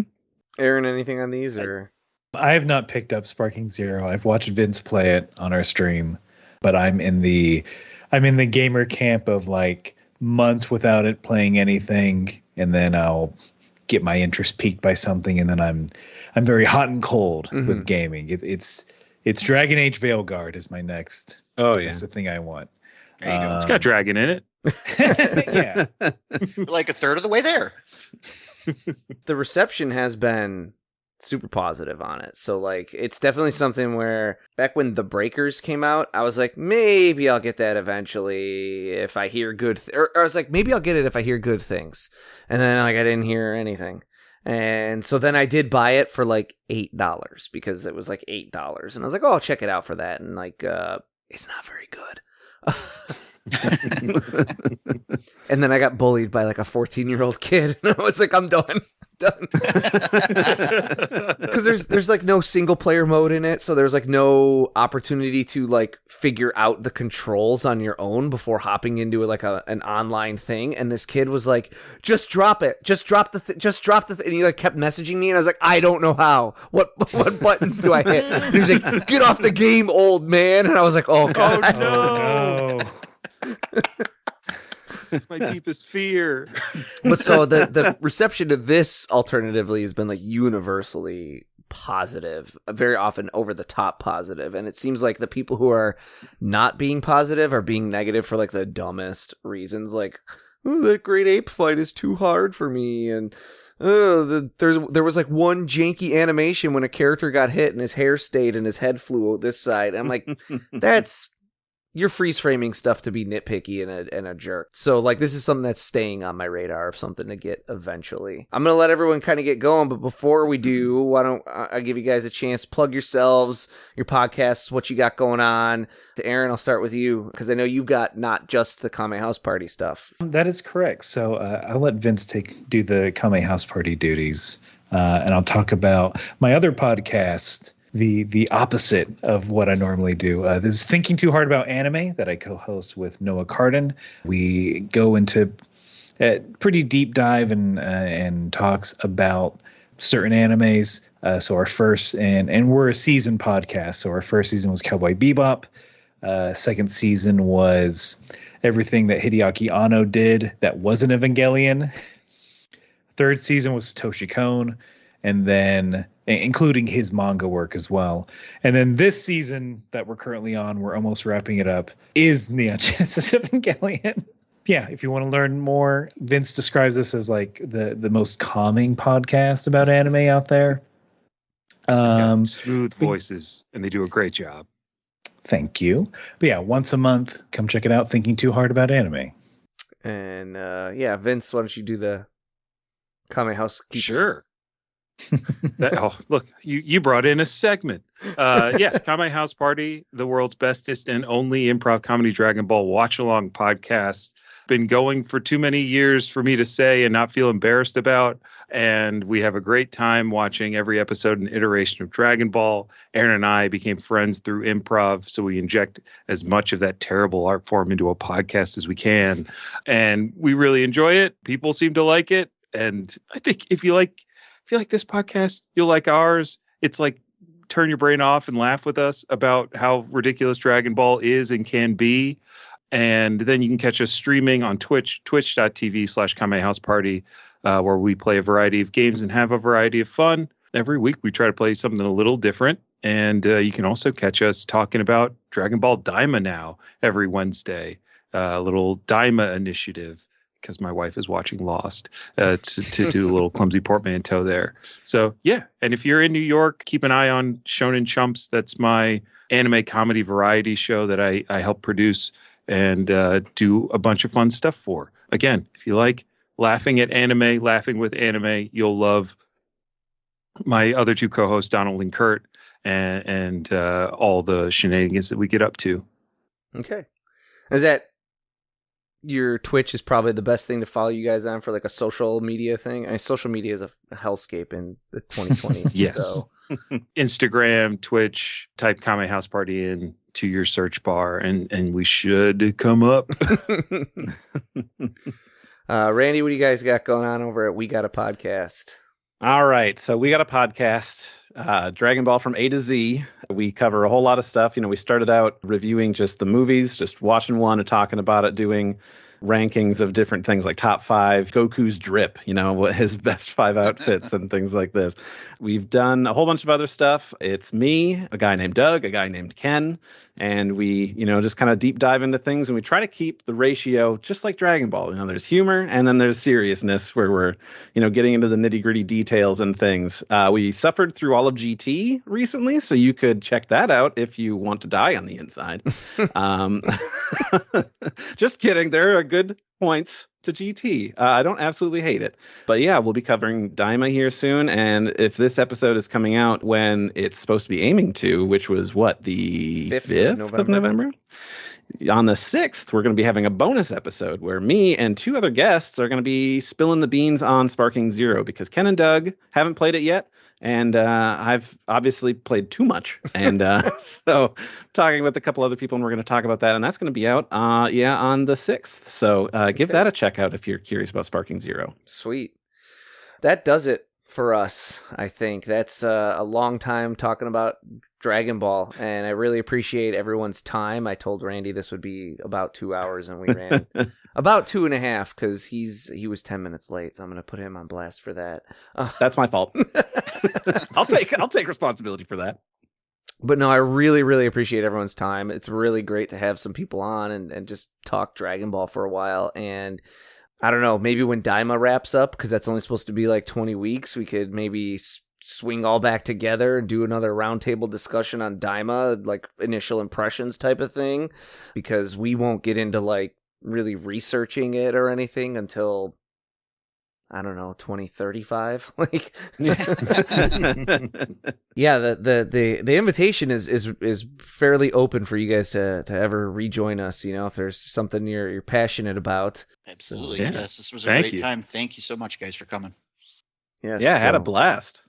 Absolutely. All right, let's see if I can.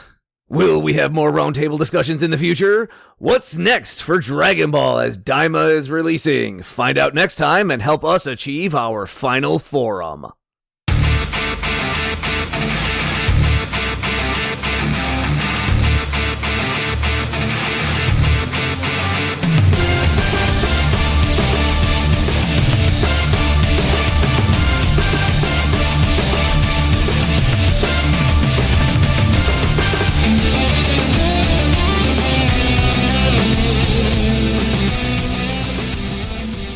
Final Form is written and produced by Tom Gwelly.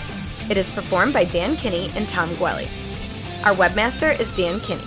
Our theme music is provided by YouTube content creator GVG Kid.